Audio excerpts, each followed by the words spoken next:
Materi katekese mingguan Gereja Bethel Tabernakel Krishalom Tulungagung. Tema teologi.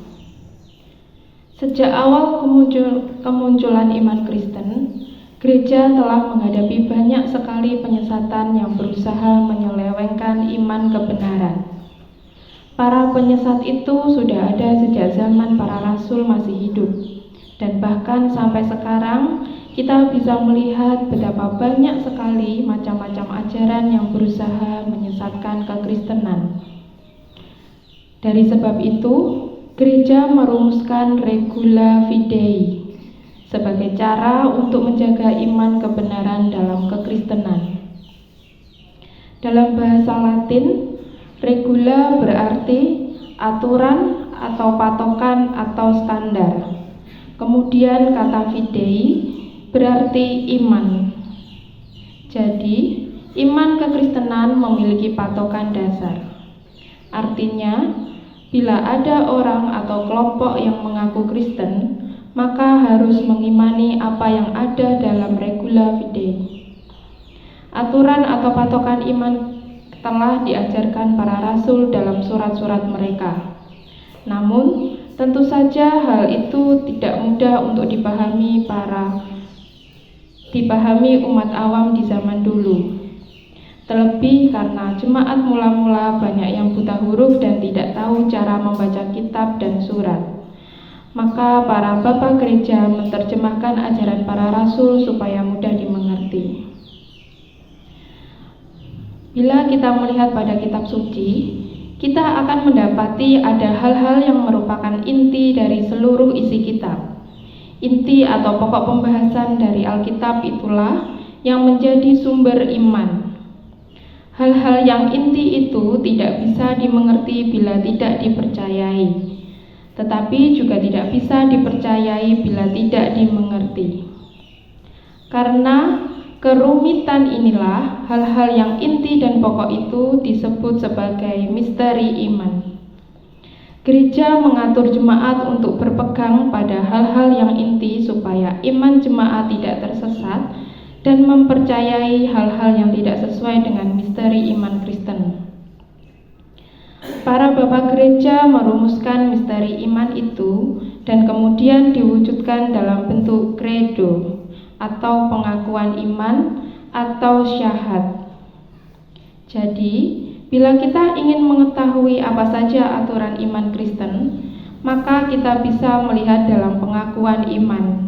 Dalam teks pengakuan iman terdapat semua misteri iman kita. Allah Bapa sebagai pencipta, Yesus Kristus adalah putra tunggal Allah yang dikandung oleh Roh Kudus dan lahir dari perawan Maria. Disalib dan wafat, kemudian bangkit pada hari ketiga dan naik ke surga. Dia akan kembali untuk mengadili dunia. Roh Kudus adalah roh Allah yang menghidupkan yang berasal dari Bapa, dan dia bersabda melalui para nabi. Kemudian tentang gereja yang satu dan kudus, persekutuan para kudus, penghapusan dosa oleh sabtu baptisan, kebangkitan dan kehidupan kekal. Semua ini ada dalam pengakuan iman. Kesemuanya itu adalah inti dari iman Kristen yang diajarkan oleh para rasul. Maka semua yang mengaku Kristen harus percaya dengan misteri iman ini. Bila ada yang mengaku Kristen tapi menolak sebagian atau seluruh isi pengakuan iman, maka ia tidak bisa dikatakan sebagai Kristen atau dapat dikatakan sesat. Jadi, Kristen memiliki standar yang pasti dan tidak bisa ditawar. Apakah ada gereja yang menolak isi pengakuan iman? Tentu saja ada. Contohnya, Gereja Saksi Yehova.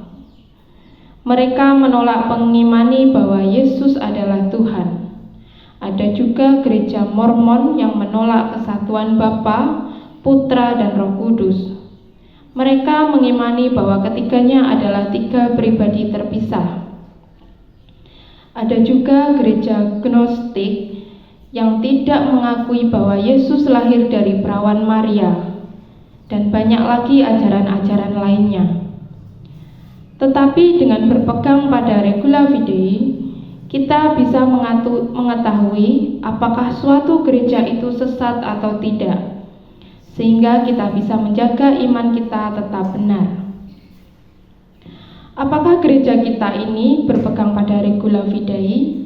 Tentu saja iya. Gereja GPT tidak pernah menyangkal satupun poin yang ada dalam pengakuan iman dan pengajaran GPT tidak pernah keluar dari misteri iman. Jika semua gereja yang benar mengimani misteri iman, mengapa kita terpecah-pecah? Perlu dipahami bahwa regula fidei hanya bicara tentang inti iman Kristen. Tetapi kita juga tahu bahwa iman Kristen bukan iman yang sempit.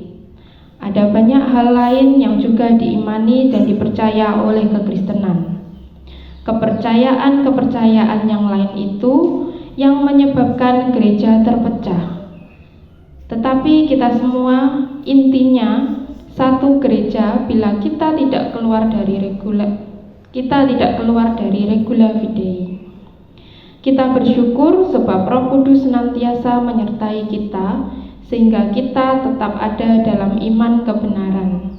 Semoga Tuhan memperhatikan gerejanya dan kembali menyatukan mereka yang tersesat. Segala kemuliaan hanya pada Bapa dan Putra dan Roh Kudus, seperti pada permulaan, sekarang, selalu, dan sepanjang segala abad. Amin. Mari kita